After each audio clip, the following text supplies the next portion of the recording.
കവിതയിൽ തുടങ്ങി കഥ, നോവൽ, തിരക്കഥ എന്നിങ്ങനെ പെരുമ്പടവും കൈവെക്കാത്ത മേഖലകൾ മലയാള സാഹിത്യത്തിൽ ഉണ്ടോ എന്ന് സംശയം. എങ്കിലും പെരുമ്പടവം എന്ന സാഹിത്യകാരൻ മലയാളത്തിൽ മാത്രമല്ല ലോകമെങ്ങും ഓർമ്മിക്കപ്പെടുക അദ്ദേഹത്തിന്റെ ഒരു സങ്കീർത്തനം പോലെ എന്ന നോവലിലൂടെയാകും. 1993 സങ്കീർത്തനം പബ്ലിഷേഴ്സിലൂടെ പുറത്തിറങ്ങിയ ഈ പുസ്തകത്തിന്റെ 100ാം പതിപ്പ് വർഷങ്ങൾക്ക് മുമ്പേ പിന്നിട്ടിരുന്നു. മറ്റേതോ രാജ്യത്തെ മറ്റേതോ ഒരു കാലയളവിൽ ജീവിച്ചിരുന്ന ഒരു എഴുത്തുകാരൻ്റെ ജീവിതം എങ്ങനെ പകർത്തുവാൻ സാധിച്ചു എന്ന ചോദ്യത്തിന് പെരുമ്പടവത്തിൻ്റെ ഉത്തരം ഇങ്ങനെയായിരുന്നു. ഈ ലോകമെമ്പാടുമുള്ള മനുഷ്യർക്കും അവരുടെ ബന്ധങ്ങൾക്കും ഒരേ സ്വഭാവമാണ്. അതെ, ഹൃദയത്തിന് മേൽ ദൈവത്തിന്റെ കയ്യൊപ്പുണ്ട് എന്ന് പറയപ്പെടുന്ന ദസ്കേവ്സ്കി എന്ന റഷ്യൻ സാഹിത്യകാരന്റെ ദി ഗാംബ്ലർ എന്ന നോവൽ എഴുതാനിരിക്കുന്ന കുറച്ച് നാളുകളാണ് നോവലിന്റെ ഇതിവൃത്തം. ഈ നോവൽ പകർത്തി എഴുതുവാൻ എത്തുന്ന സ്റ്റെനോഗ്രാഫറായ അന്ന എന്ന നായികയുടെയാണ് കഥയുടെ പിന്നീടുള്ള ഒഴുക്ക്. ദസ്കേവ്സ്കിയേക്കാൾ ഏതാണ്ട് 25 വയസ്സ് പ്രായം താഴെയുള്ള അന്നയാവട്ടെ വായിച്ചറിഞ്ഞ ദസ്കേവ്സ്കിയുടെ അടുത്തെത്തുന്നത് ഒരാരാധന മനോഭാവത്തോടെയായിരുന്നു. പ്രവചനാതീതമായ സ്വഭാവവിശേഷണമുള്ള അപസ്മാര രോഗമുള്ള ദസ്കേവ്സ്കിയോടൊപ്പമുള്ള അന്നയുടെ ആദ്യ നാളുകൾ തികച്ചും ദുസ്സഹമായിരുന്നു. ഒടുവിൽ ദസ്കേവ്സ്കി അയാൾ ആയിരിക്കുന്ന അവസ്ഥയിൽ തിരിച്ചറിയാൻ ശ്രമിക്കുന്നത് വഴിത്തിരിവാകുന്നു. എഴുത്തുകാരന്റെ ആത്മസംഘർഷങ്ങൾക്കൊപ്പം വായനക്കാരനും കടന്നു പോകുന്ന അനുഭവം വായനയിൽ ഉണ്ടാകുന്നു. വായനയുടെ ഒടുവിൽ ദസ്കേവ്സ്കിയും അന്നയും ഒന്നാകുമ്പോൾ വായനക്കാരൻ എഴുത്തുകാരന്റെ ഹൃദയത്തോട് ചേർന്ന് നിൽക്കുന്നു. ഈ നോവൽ വായിച്ച ശേഷം ഞാൻ ഉറക്കത്തിൽ അല്ലാതെയും കണ്ട ചില ദൃശ്യങ്ങൾ ഇതാ.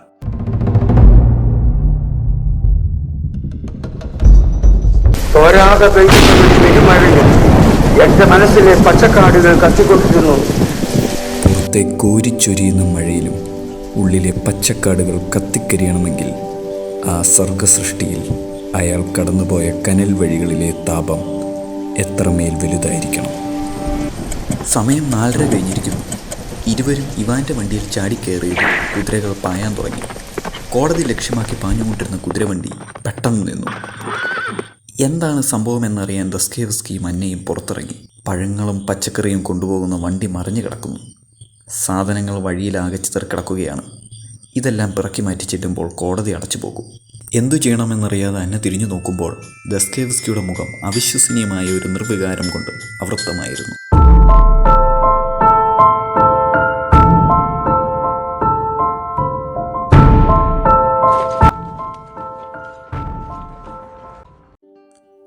പുരാതനവും പ്രൗഢഗംഭീരവുമായ സെൻറ്റ് പീറ്റേഴ്സ്ബർഗിലെ ഒരു തെരുവ്. വഴിയിലെ ചെറുകടകളുടെ ഇടയിലൂടെ നടന്നു നീങ്ങുന്നത് ഫെദോസിയയാണ്. പച്ചക്കറി വാങ്ങി ദസ്കേവ്സ്കിയുടെ വീട്ടിലേക്ക് നടക്കുകയാണ് അവർ. മരം കൊണ്ടുണ്ടാക്കിയ ഇടുങ്ങിയ കോണിപ്പടികളിലൂടെ കയറിച്ചെന്ന് അവർ ദസ്കേവ്സ്കിയുടെ കതകിൽ തട്ടി അടുക്കളയിലേക്ക് പോയി. കതകിലെ തട്ട് ദസ്കേവ്സ്കിയെ ഉണർത്തി. വിവിധ നിറത്തിലുള്ള ജനാല ചില്ലുകളിലൂടെ കടന്നു വരുന്ന ഇളവയിൽ അയാളെ ആ ചില്ലുപാളിക്കരികിലെത്തിച്ചു. പുറത്തെ തെരുവിലൂടെ കടന്നു പോകുന്ന കുതിരവണ്ടിയുടെ ശബ്ദം അയാളെ അലട്ടി. ഇന്നലെ എപ്പോഴാണ് വന്നതെന്ന് ഓർമ്മിച്ചെടുക്കാൻ ദസ്കേവ്സ്കി ഒരു ശ്രമം നടത്തി. ചൂതുകളി കേന്ദ്രവും കുറച്ചാളുകളും മദ്യഷാപ്പും എല്ലാം ഒരു മിന്നായം പോലെ മനസ്സിലൂടെ മാഞ്ഞുപോയി. ഒരു സിഗരറ്റും പുകച്ചുകൊണ്ട് ദസ്കേവ്സ്കി വരാന്തയിലേക്ക് ഇറങ്ങി. ഇന്ന് നല്ല തെളിച്ചമുള്ള ഒരു പ്രഭാതമാണെന്ന് തോന്നുന്നു. ആകാശത്തിൻ്റെ കിഴക്കേ ചെരുവിൽ നിന്നും പ്രഭാതത്തിൻ്റെ തുടുപ്പ് മെല്ലെ മാഞ്ഞു പോകുന്നു. നഗരത്തിൻ്റെ ഭംഗി ആസ്വദിച്ചു നിൽക്കെ ഒരു കപ്പ് കാപ്പിയുമായി ഫെദോസിയ ദസ്കേവ്സ്കിയുടെ അരികിലെത്തി. ഫെദോസിയയുടെ കണ്ണുകളിൽ സ്നേഹമോ സഹതാപമോ എന്ന് തിരിച്ചറിയുവാൻ അയാൾ ഒരു ശ്രമം നടത്തി. കാപ്പി മേശപ്പുറത്ത് വെച്ച് കോണിപ്പടികൾ ഇറങ്ങിപ്പോകുന്ന കിഴവിയെ നോക്കി ദസ്കേവ്സ്കി കാപ്പി കയ്യിലെടുത്തു. കാപ്പിയും ആസ്വദിച്ച് എഴുതാനുള്ള തയ്യാറെടുപ്പോടെ ദസ്കേവ്സ്കി കസേരയിലിരുന്നു. ഇതേ സമയം ദസ്കേവ്സ്കിയുടെ പഴയ അപ്പാർട്ട്മെൻറ്റ് ലക്ഷ്യമാക്കി അടുത്തു വരുന്ന കുതിരക്കുളമ്പടികൾ എഴുത്തിൻ്റെ വേഗതയിൽ അയാൾക്ക് കേൾക്കാൻ കഴിഞ്ഞില്ല. എഴുത്തിനിടയിൽ കോണിപ്പടികളിൽ ആരുടെയോ കാലനക്കം ദസ്കേവ്സ്കി ശ്രദ്ധിച്ചു. ആരാണെന്നറിയാൻ തിരിഞ്ഞു നോക്കിയതും വാതിൽക്കൽ സ്റ്റെലോവ്സ്കി. അയാളെ കണ്ടതും ദസ്കേവ്സ്കി ഒന്ന് ഞെടുങ്ങി. കുടിലമായ ഒരു ചിരിയുണ്ടായിരുന്നു അയാളുടെ മുഖത്ത്. എഴുത്തുകാരുടെ രക്തം കുടിക്കുന്ന പിശാചാണെന്ന ബോധത്തോടെ അയാളുടെ നോവൽ പൂർത്തിയാക്കാൻ ദസ്കേവ്സ്കി സമയം കൂട്ടിച്ചോദിച്ചു. അതിനൊന്നുമല്ല ഞാൻ വന്നത്. വെറുതെ ഈ വഴി പോയപ്പോൾ ഒന്ന് കയറി, അത്രേ ഉള്ളൂ. മറ്റെന്തൊക്കെയോ ഉദ്ദേശങ്ങൾ മനസ്സിൽ ഒളിപ്പിച്ച് അയാൾ അവിടുന്ന് പോയി.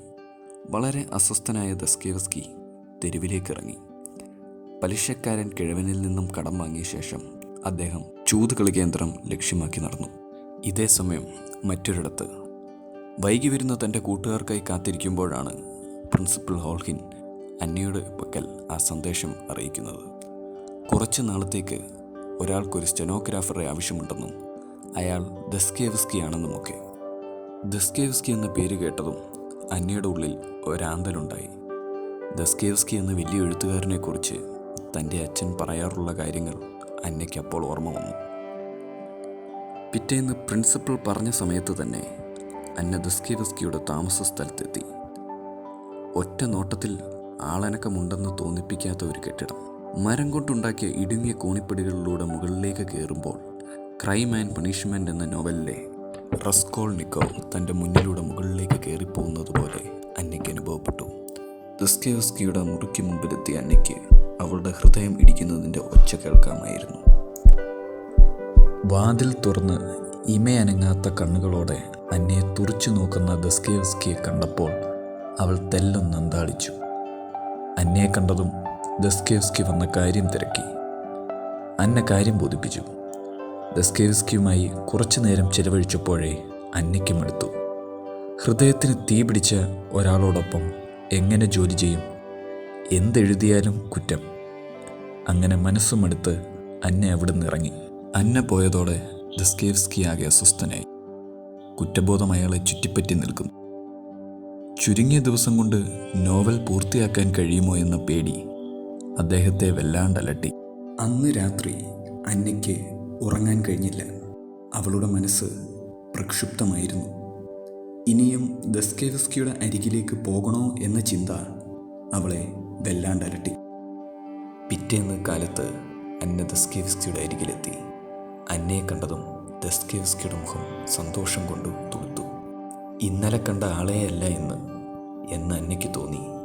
പിന്നീടുള്ള നാളുകളിൽ അന്നയ്ക്ക് ദസ്കേവ്സ്കിയെ തിരിച്ചറിയാനായി. അയാളുടെ ആദ്യ ഭാര്യയോട് അയാൾക്കൊരേ സമയം സ്നേഹവും വെറുപ്പും ആയിരുന്നു എന്ന് പറഞ്ഞപ്പോൾ അന്ന ആ കണ്ണുകളിലേക്ക് നോക്കി. എഴുത്തിൻ്റെയും കേട്ടെഴുത്തിൻ്റെയും തിരക്ക്. അന്ന് സമയം ഇത്ര വൈകിയിരുന്നു എന്ന് ഇരുവരും തിരിച്ചറിഞ്ഞിരുന്നില്ല. നേരം വല്ലാണ്ട് ഇരുട്ടിയിരിക്കുന്നു.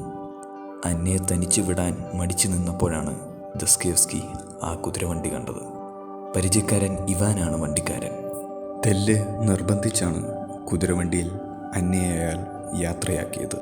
അകന്നു പോകുന്ന അവളെ നോക്കി ദസ്കേവ്സ്കി നിന്നു.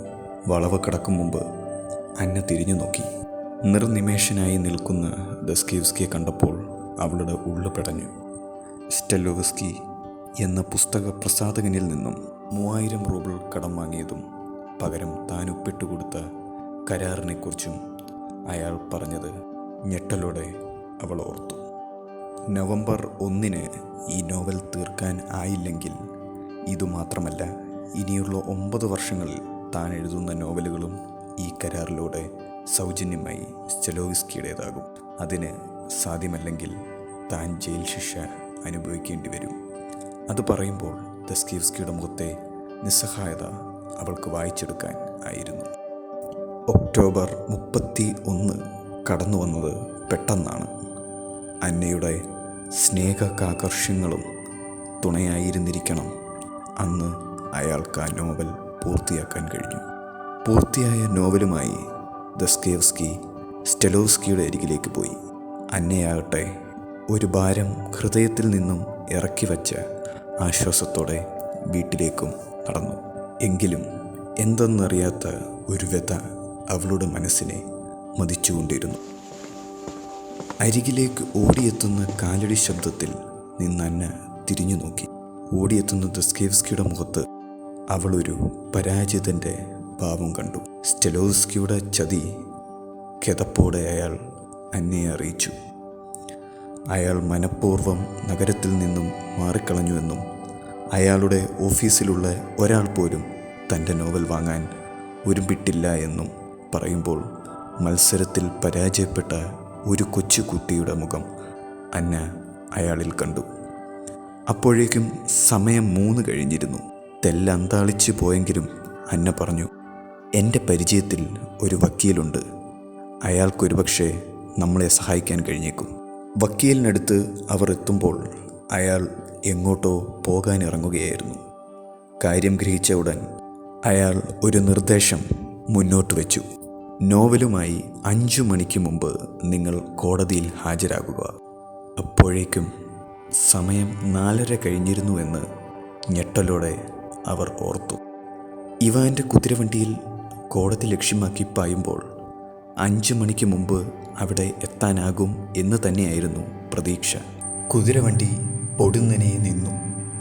എന്താണ് സംഭവിച്ചതെന്നറിയാൻ ദസ്കേവ്സ്കിയും അന്നയും പുറത്തിറങ്ങി. നോക്കുമ്പോൾ പഴങ്ങളും പച്ചക്കറിയും കൊണ്ടുപോകുന്ന വണ്ടി മറിഞ്ഞു കിടക്കുന്നു. സാധനങ്ങൾ വഴിയിലാകെ ചിതറിക്കിടക്കുകയാണ്. ഇതെല്ലാം പിറക്കി മാറ്റി ചെല്ലുമ്പോൾ കോടതി അടച്ചു പോകും. എന്തു ചെയ്യണമെന്നറിയാതെ അന്ന തിരിഞ്ഞു നോക്കുമ്പോൾ ദസ്കേവ്സ്കിയുടെ മുഖത്ത് അവിശ്വസനീയമായ ഒരു നിർവികാരത തളം കെട്ടി നിന്നിരുന്നു. ഇനി തനിക്കൊന്നും ചെയ്യുവാൻ ഇല്ല എന്ന ആ മുഖം കണ്ട് ഇവാൻ കയ്യിലെ കത്തികൊണ്ട് ഒരു കുതിരവണ്ടിയിൽ നിന്നും മോചിപ്പിച്ച് ദസ്കേവ്സ്കിക്ക് നൽകി. ദസ്കേവ്സ്കിക്ക് വിശ്വസിക്കാൻ കഴിഞ്ഞില്ല. കുതിരപ്പുറത്ത് ചാടിക്കേറിയ ദസ്കേവ്സ്കി അന്നയുടെ നേർക്ക് കൈ നീട്ടി. അന്ന ദസ്കേവ്സ്കിയുടെ കയ്യിൽ പിടിച്ച് കുതിരപ്പുറത്ത് കയറി.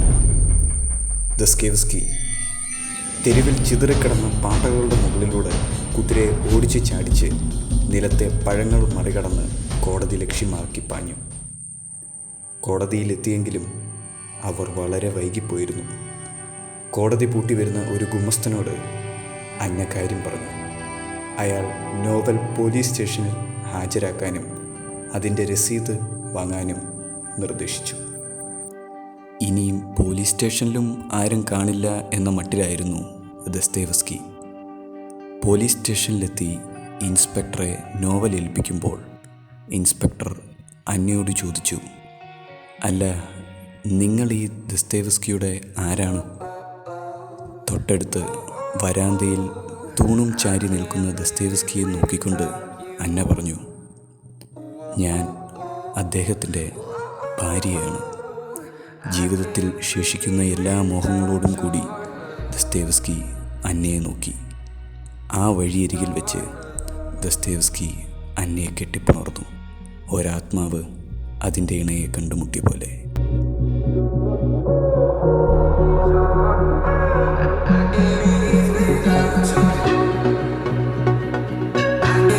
ദൃശ്യങ്ങളുടെ അകമ്പടിയോടെ ഒരു ബുക്ക് റിവ്യൂ നടത്താൻ ഒരുമ്പെടുന്നത് ഞാൻ ഉൾപ്പെടുന്ന ഒരു തലമുറയുടെ അഭിരുചിയെ മുൻനിർത്തിയാണ്.